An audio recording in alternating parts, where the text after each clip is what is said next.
ministre canadien demande aux provinces d'imposer davantage de restrictions pour limiter la propagation de la maladie. Pascal Guéricola, Québec. Alors que le gouvernement a prolongé de 2 semaines le confinement et exclut toute ouverture des commerces avant le 3 décembre, le ministre de l'Intérieur a prévenu les catholiques qu'il n'hésiterait pas à faire verbaliser les catholiques qui manifesteraient ce week-end pour la réouverture des messes. Bien sûr que la liberté de culte est importante, leur réponse Gérald Darmanin, mais la vie est plus importante que tout, et la vie, c'est de lutter contre le coronavirus. Fin de citation. On termine sur une note plus légère, avec un rendez-vous incontournable pour les amoureux de l'Afrique et de ses musiques. Ce samedi, on y oblige, les concerts ont lieu en ligne cette année, mais pour les organisateurs, il n'était pas question de renoncer. Sébastien Gédor.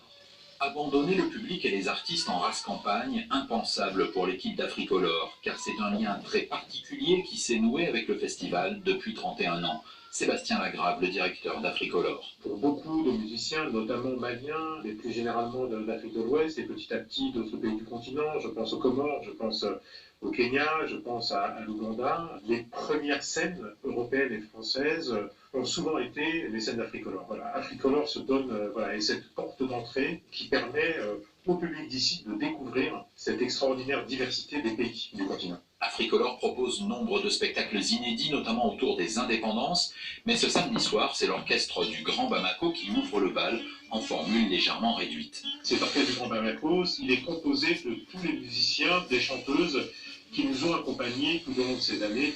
Je pense à la grande Madamba, je pense à Bassé Koné, je pense à Kourama Diabaté, je pense évidemment à Padje Tunkara, grand maître du Goni. Voilà, tous ces musiciens qui font notre histoire, qui nous ont fait l'honneur de partager leur savoir avec Africolor.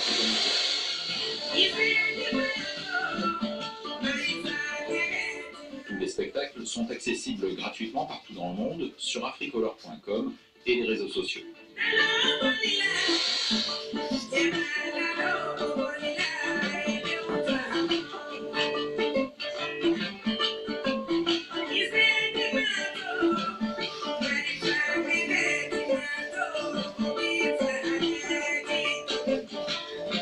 La chanteuse malienne Madamba qu'on écoutait à Africolor, c'est jusqu'au 18 décembre. Merci Sébastien Gédor, il est 7h15 ici à Paris, 6h15 à Bamako. Tout de suite vous retrouvez Andréane Mélard pour la suite de RFI Matin. Et à tout à l'heure, Nathanaël Vitran. Vous écoutez RFI Matin qui dure jusqu'à 9h à suivre notre tour du monde des correspondants. On va parler de la plateforme chinoise TikTok et de la pandémie avec nos correspondants à Shanghai, New Delhi, Dublin et Tirana. Et puis un documentaire qui a fait beaucoup parler de lui ces derniers jours. Hold Up explore la thèse d'un vaste complot de dirigeants autour de la pandémie de coronavirus. C'est le sujet de notre chronique média du jour. Mais tout de suite, les sports. Avec Frédéric Suto et du foot et la Ligue des Nations, 5e des 6 journées, l'équipe de France joue un match crucial au Portugal ce soir. Oui, dans le groupe 3 de cette Ligue des Nations, compétition entre équipes européennes, Portugais et Français comptent le même nombre de points, 10, 3 victoires et un nul. Le nul, c'est celui du mois dernier au Stade de France, le 11 octobre, 0-0 entre les deux sélections qui se retrouvent donc ce soir à Lisbonne pour un match retour avec en jeu la première place du groupe.